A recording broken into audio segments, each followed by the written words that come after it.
ಕೂತು ನಾಯಿ ಹೆಂಗೆ ಸೌಂಡ್ ಮಾಡೋದು? ಬೆಕ್ಕು ಹೆಂಗೆ ಸೌಂಡ್ ಮಾಡುತ್ತೆ? ಕಾಗೆ? ಕುದುರೆ? ಅಂಬ? ಎಲಿಫೆಂಟು? ಎಲಿಫೆಂಟು? ಮೂಗು ಯಾವುದಪ್ಪ? ಮೂಗು ಕಿವಿ ಅದು ಮೂಗು. ಬಾಯಿ ಯಾವುದಪ್ಪ? ಕಣ್ಣು? ನಾಲ್ಗೆ ಐತಾ? ಹೊಟ್ಟೆ ಯಾವುದು? ಹೊಟ್ಟೆ ತೋರಿಸುವ. ಕೈ ಯಾವುದು ಕೂತು? ಕೈ ಅದಾ? ಕಿವಿ? ಕಾಲು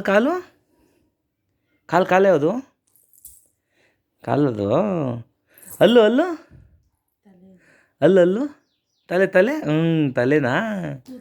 ಕೂದಲು ಯಾವುದು? ಕೂದಲು ಅದಾ? ಬೂವ ತಿಂದ? ಜಿಯಾ ಬೇಕಾ? ಜಿಯಾ